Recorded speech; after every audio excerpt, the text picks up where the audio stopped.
미국에서 약 40여 년 동안 신문 기자로 활동했던 유명한 필립 N 기자가 말년 회고록을 저술을 했습니다. 그는 평생 동안에 정치, 경제, 사회, 문화, 미국과 전 세계 유명한 인물들을 인터뷰를 했던 분이십니다. 그런데 인생 마지막을 가면서 그동안에 인터뷰했던 사람들을 대별해 보니까 두 종류의 인간 유형으로 나누어지더라는 거예요.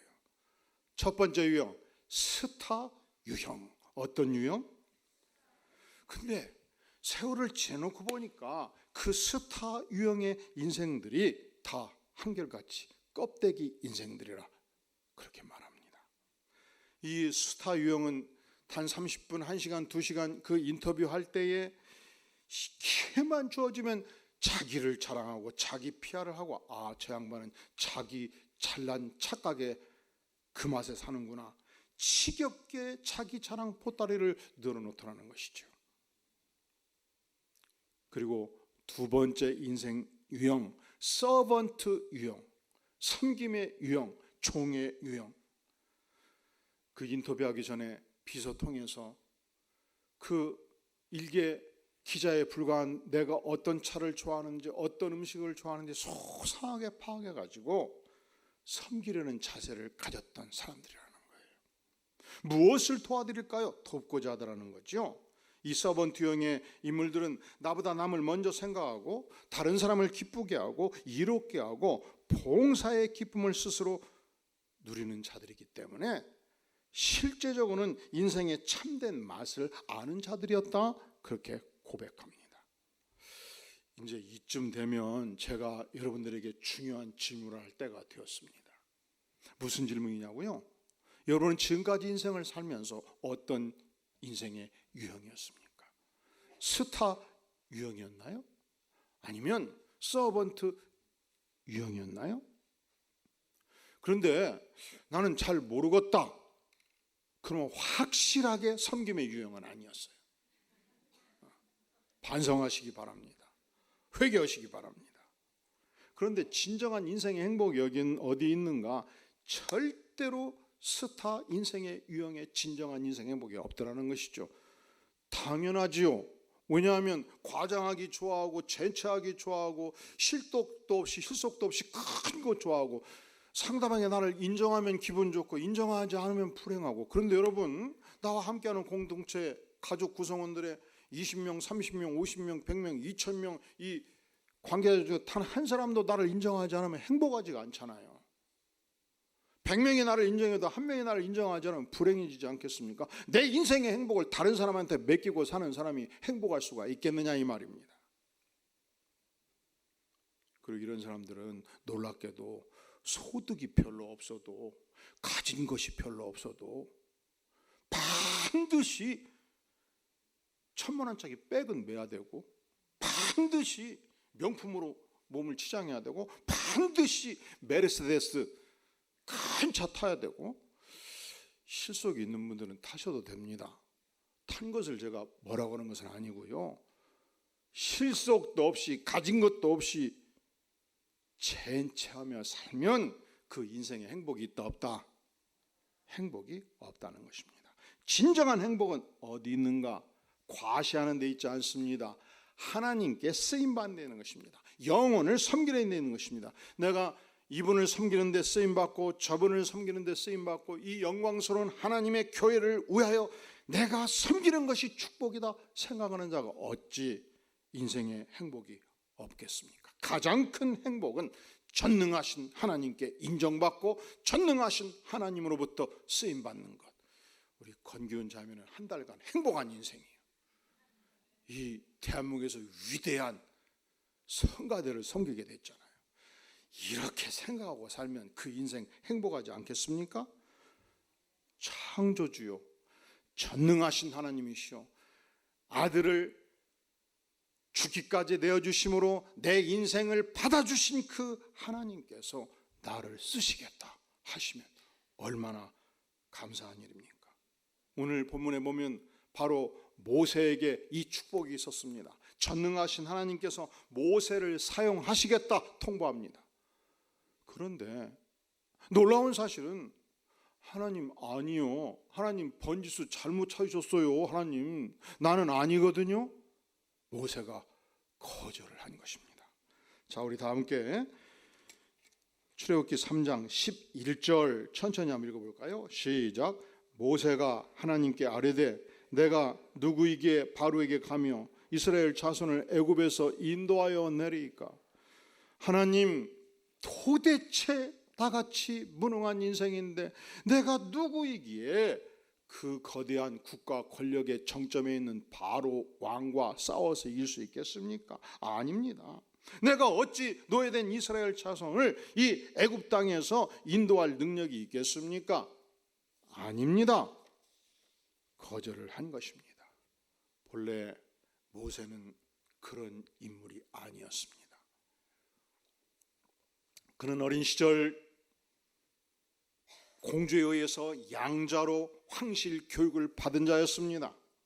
그가 히브리 민족인 것을 알았고 하나님의 백성인 것을 알았을 때 히브리 민족을 대단히 사랑했습니다. 나의 민족 히브리 민족이 애굽인에 의해서 학대를 당할 때 강한 의협심이 있었습니다. 이러서는 안 되지 쳤습니다. 그가 죽어버린 것입니다. 이것이 탄로나자 그는 황실을 포기하고 미디안 땅에 들어가서 무려 40년 동안 양치기 생활을 한 것입니다. 그때 그의 교만이 완전히 꺾어졌을 때 하나님께서 그를 부르십니다. 어떻게 부르십니까? 자, 3장 7절 같이 읽어볼까요? 시작.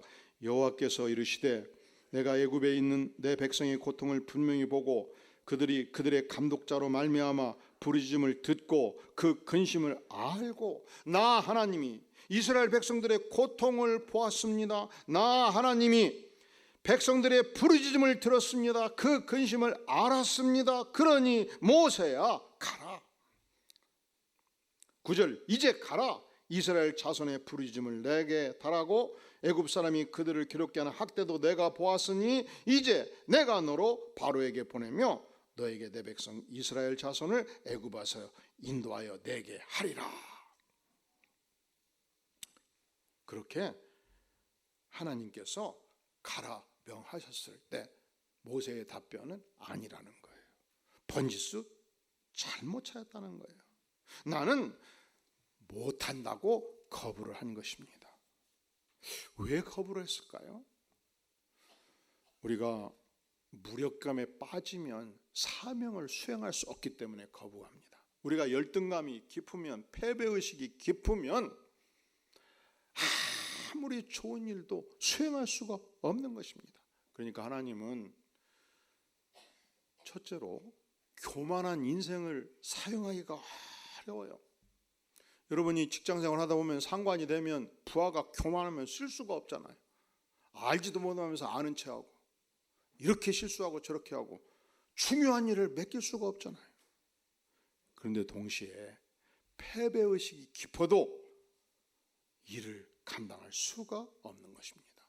우리가 겸손하다는 것과 열등감에 빠진다는 것은 달라요. 성경적 의미에서 참된 겸손은 무엇인가? 내가 부족한 것을 알지요. 연약함도 알지요. 내 안에 있는 죄성도 알지요. 그럼에도 불구하고 열등감에 빠지지 아니하고 하나님을 힘있게 의지하는 것입니다.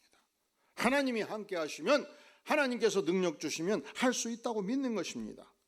그런데 모세는 하나님 난 못해요.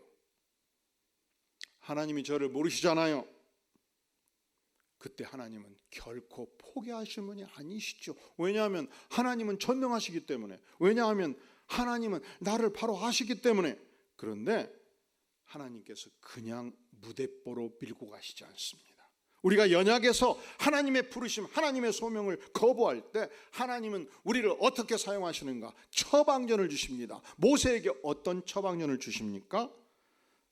자, 12절 다시 읽겠어요. 12절 시작. 하나님이 이르시되 내가 반드시 너와 함께 있으리라. 아멘. 여기까지. 다시 한번 따라해 볼까요? 내가 반드시 너와 함께 있으리라. 내가 반드시 너와 함께 있으리라. 이것을 성경에서는 임마누엘이라고 말해요. 임마누엘.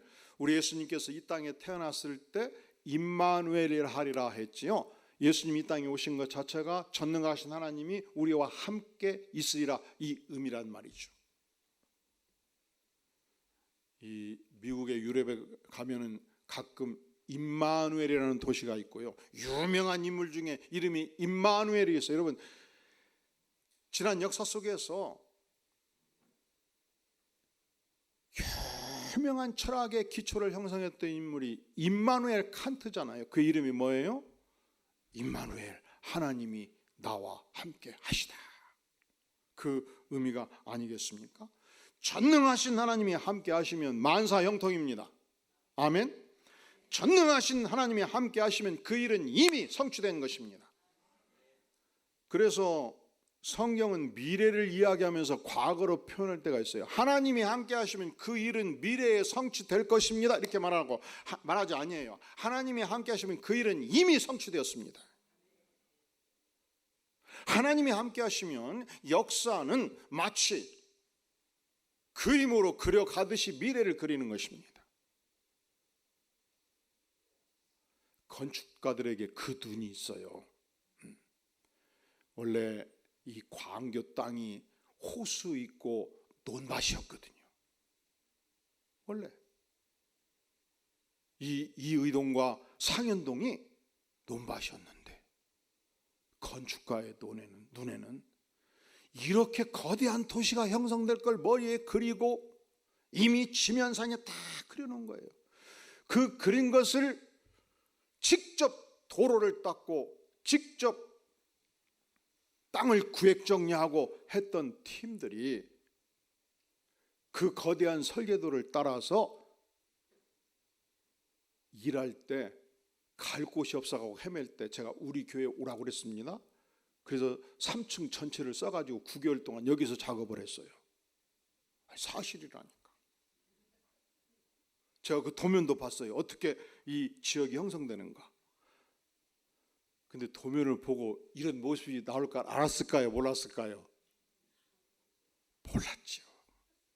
저는 이 교회도 사실은 본당부터 7층까지 설계사하고 일할 때 3가지 5개 안이 있었는데 마음에 안 들어서 다 지우고 내가 층별로 그려줬어요. 그리고 이대로 해달라고 그랬어요. 그래서 300페이지짜리 책을 가졌는데 제가 이렇게 열어보면서 알았을까요? 몰랐을까요? 알 수가 없지요. 단지 측면도 평면도 이렇게 보면서 최대한 효율성 있게 지었는가 이것만 판단하고 기술적인 내용은 제가 100번을 쳐다본들 알 수 있겠습니까? 마찬가지예요. 하나님께서 우리 안에 일하실 때 미래에 이루어질 일을 우리는 알 수 없습니다. 그런데 하나님께서 인물을 선정하시면 반드시 이 일이 성취될 것이라 말씀하시면 이미 미래가 성취된 것입니다. 우리 주님께서 우리의 모든 죄를 안고 십자가에서 피 흘려 죽으실 때 제자들도 마지막까지 따라가다는 우리도 체포되어서 죽겠구나 해서 다 도망쳤지 않습니까? 요한만 잠깐 마지막 돌아왔던 거예요. 그리고 사흘 만에 죽음을 뚫고 부활하셨을 때 흩어진 제 아들을 한 사람 찾아가서 만나셨습니다. 모으셨습니다. 교육하셨습니다. 그리고 마지막 승천하실 때 우리 주님께서 이 흩어진 제자들, 도망친 제자들, 배신자들을 모아놓고서 놀라운 명령을 말씀하십니다. 하늘과 땅의 모든 권세를 내게 주셨으니 그러므로 너희는 가서 따라해 볼까요? 모든 민족을 제자로 삼으라. 한때 배신자들이었거든요. 도망친 자들이었거든요. 저들은 이 경상도만한 땅, 팔레스타인의 이스라엘 지역을 벗어난 경험이 없어요. 평생 동안. 저들은 전 세계에 대한 비전을 전혀 갖고 있지 않는 자들이었어요. 저들은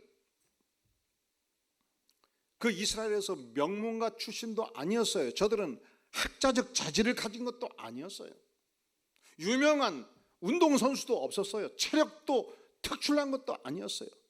지력도 영역도 체력도 그렇게 특출난 인물들이 아니었음에도 불구하고 우리 주님은 너희는 가서 모든 민족을 제자로 삼으라 명령하셨고 그 일을 결과적으로 수행해 낸 것입니다. 어떻게 그것이 가능했는가? 주께서 약속하십니다. 따라해 볼까요? 볼지어다 내가 세상 끝날까지 너희와 항상 함께 있으리라. 임마누엘을 약속하신 거예요. 전능하신 하나님이 평생 동안 항상 함께 있으리라 약속하셨고, 이 약속을 따라 전 세계 복음화는 제자들을 통해서 완수되고 있었던 것입니다. 우리가 초등학교 때, 중고등학교 때 열심히 아프리카 탐험가하며 외웠던 이름이 있어요. 리빙스톤. 그런데 그는 탐험가가 아닙니다. 본래 그는 복음 전도자였습니다. 그는 하나님께 부름받고 아프리카 전역을 향해서 예수 그리스도의 복음을 전하는 것이 평생의 사역이었습니다. 그는 오직 깊숙한 것까지 들어가서 예수의 복음을 전하고 교회를 개척했던 인물입니다. 그가 교회 개척의 사역을 하다가 호랑이를 맞닥뜨린 적이 있었습니다. 호랑이가 한 팔을 물어버렸습니다. 그래도 하나님께 기도하고 호랑이의 아가리를 쳤습니다. 그는 한 팔을 잃어버린 채 인생 마지막까지 아프리카 선교사의 사역을 수행하였습니다. 그가 중간에 영국으로 복귀했을 때 임금님의 초청을 받습니다. 임금님의 질문을 받습니다. 그대는 도대체 무슨 힘이 있어서 그 험준한 아프리카 각 지역 오지를 탐험대로 일하고 전도자 일을 할 수 있었단 말인가? 어떻게 과연 호랑이의 한 팔을 잃으면서까지도 당당하게 이 복음 증거 일을 할 수 있었단 말인가? 그때 리빙스콘이 이렇게 답변합니다. 그것은 임금님이시여 제가 한 일이 아니옵시다. 하늘과 땅의 모든 권세를 가진 주님께서 하셨습니다. 주님께서 항상 함께 있으리라 약속하셨고, 그리고 그 약속을 지켜주셨을 뿐입니다. 호랑이가 내 팔을 한쪽 물을 때조차도 주님은 내 곁에 계셨습니다. 이렇게 고백을 한 것입니다. 전투기 조종사가 적진 깊숙이 들어갔을 때, 그리고 이 적진의 포탄에 맞아서 불이 나버리면 전투기 조종사가 어떻게 해야 됩니까? 첫째로 버튼을 하나 바로 눌러요. 그러면 뚜껑이 열리고 스프링으로 의자를 올려가지고 공중에 띄워버립니다. 분리시키는 거죠. 그리고 정신을 잃으면 죽습니다. 두 번째 버튼을 눌러야 돼. 두 번째 버튼을 누르면 뭐가 나올까요? 예? 순식간에 낙하산이 펴지거든요. 그 낙하산을 뭐라고 말하느냐? 제가 지금 양복을 입지 않습니까? 이걸 수트라고 그러죠. 패러슈트. 이 전투기 조종사 곁에 새로운 옷이 나왔다는 거예요. 그런데 하나님을, 성령 하나님을 헬라어로 파라칼레오, 페라칼레오라고 말한단 말이죠. 그러니까 성령 하나님이 누구신가? 곁에서 우리를 부르시는 하나님이시고, 곁에서 우리와 임재하시는 하나님이시고, 곁에서 우리와 동행하시는 하나님, 성령 하나님이 그런 하나님이 아니겠습니까? 모세는 하나님의 부름 앞에 하나님 번지수 잘못 찾았습니다. 나는 무능합니다. 나는 무력합니다. 그 일을 수행할 수 없습니다. 말할 때 아니다. 모세야, 내가 반드시 너와 함께 있으리라 말씀하심으로 모세를 일으켜 세웁니다. 모세가 하나님 아닙니다. 번지수 잘못 찾았습니다 할 때 하나님께서는 두 번째 처방전을 주십니다. 어떤 처방전을 주십니까? 3장 12절 하반절에서 내가 그 백성을 애굽하여 인도하여 낸 후에 너희가 이 산에서 하나님을 섬기리니 이것이 내가 너를 보낸 증거니라 말씀하지 않습니까? 너는 반드시 이 백성을 애굽에서 인도하여 낼 것이다. 그리하여 이 산에서 시온산에서 예루살렘 산에서 하나님을 섬기는 날이 올 것이다. 그렇게 확신과 약속을 주시는 것입니다. 모세야, 난 말이야 너를 반드시 백성의 영도자로 설 것이야. 너는 반드시 백성들을 이끌고 출애굽을 하게 될 것이야. 알겠지? 하나님의 확신과 하나님의 지지와 하나님의 신뢰를 모세에게 허락해 주신 것입니다. 이 결혼식 주례를 부탁하면 제가 책 2권을 줘요. 몇 권을 준다고요? 그 중에 한 권이 따라해 볼까요? 축복의 언어. 축복의 언어. 그런데 한 공동체에서 함께 신앙생활할 때 가정 공동체, 교회 공동체, 이 사역 공동체 시작할 때 축복의 언어가 목숨만큼 중요합니다. 자녀들은요, 가장 지상에서 큰 사랑으로 어머니를 만나고 아버지를 만나잖아요. 그런데 어린 시절 어머니로부터 충분한 사랑과 축복과 지지와 후원을 받으면 다 밀당합니다. 능력이 나와요. 그런데 나이에 관계없이 젊은 시절, 어린 시절 충분한 사랑과 축복과 지지를 받지 못하면 나이가 60이 되고 70이 돼도 어정쩡해요. 저주의 굴레, 어둠의 그림자가 마음속에 남아있을 수 있어요. 아버지는 한 번도 나를 칭찬한 적이 없어. 조금만 실수하면 이놈의 자식 가서 뒤져버려라. 그냥 아버지의 눈길에서 절절매고 살았어요. 사상끝건 이 자식도 사고 쳤구나. 너는 꼭 하는 짓거리가 항상 그 모양 그 꼴이냐? 가다 뒤져버려라.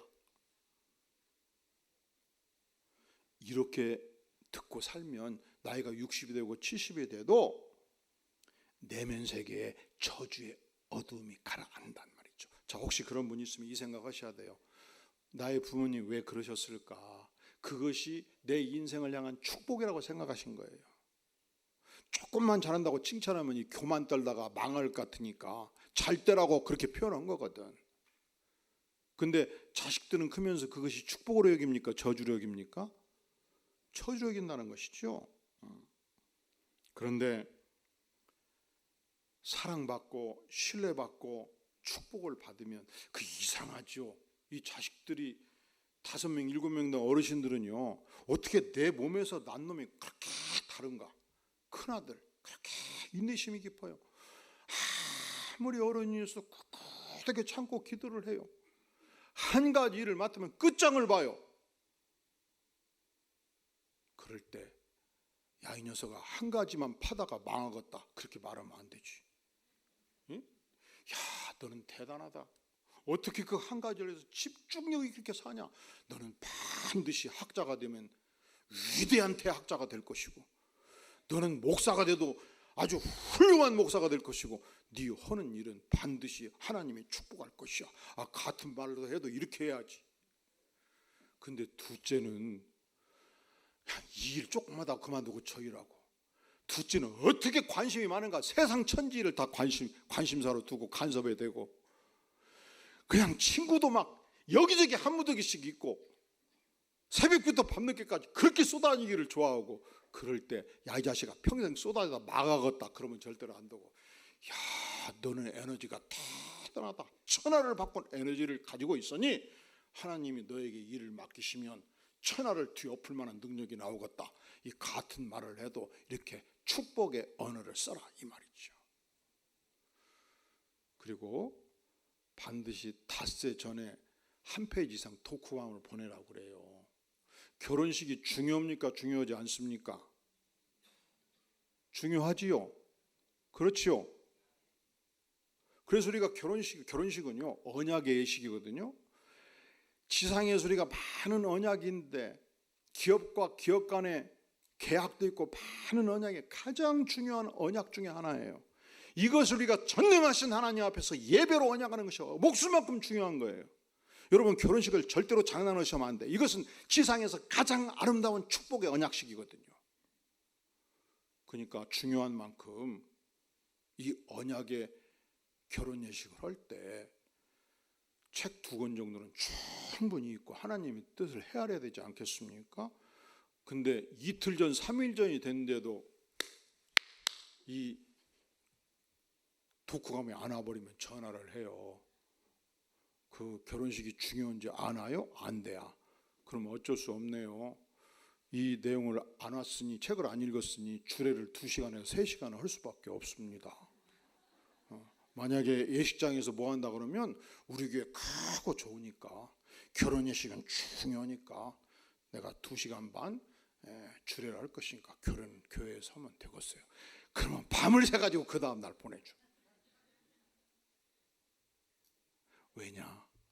함께 사는 것은, 따라해보게요. 축복의 언어. 축복의 언어가 중요한 것입니다. 우리가 인격 대 인격으로 깊이 알면 축복할 수 있어요.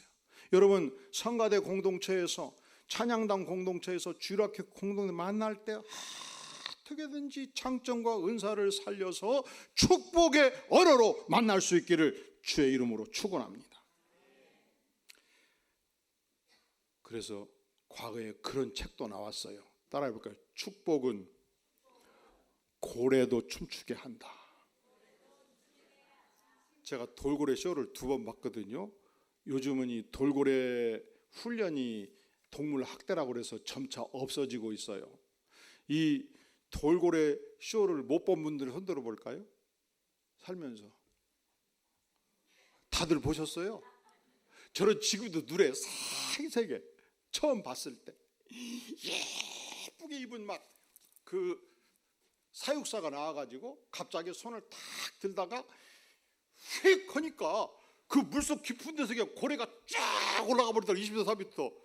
그래가 손을 쫙 하니까 내려와가지고 아주 미끄러운 대 속에 돌고래가 쫙 미끄러져 가다가 딱 손을 세우니까 아니 막 20km 30km 막 미끄러져 돌고래가 딱 서버리더라고. 그리고 딱 얼굴 찍고 막 인사를 해요.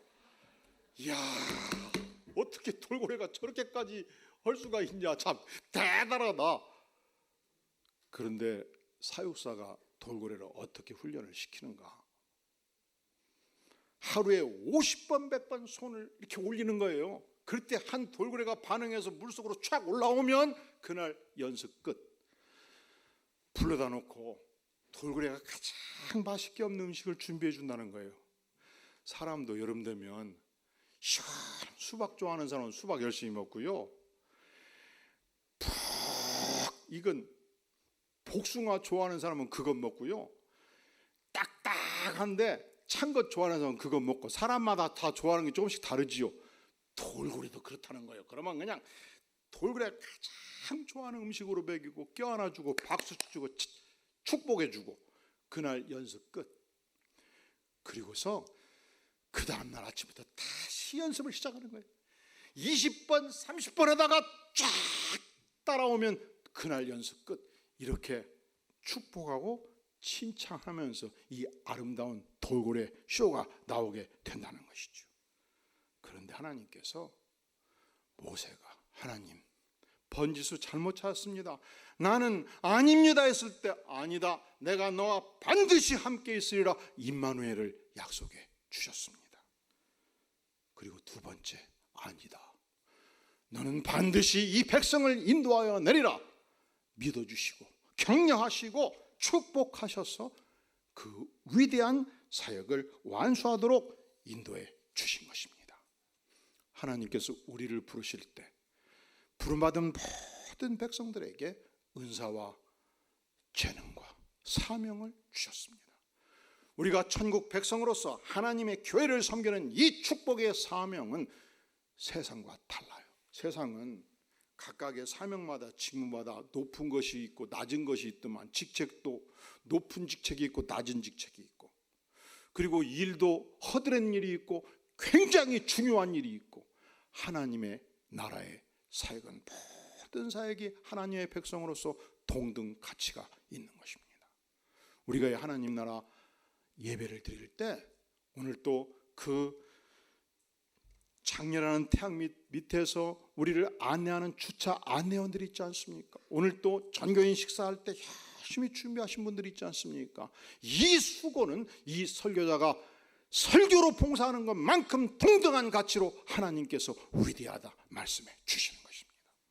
그런 거로 하나님께서 여러분을 부르실 때, 여러분을 하나님의 위대한 교회의 사역으로 부르실 때, 하나님, 나는 아닙니다 고백하지 마시기를 바랍니다.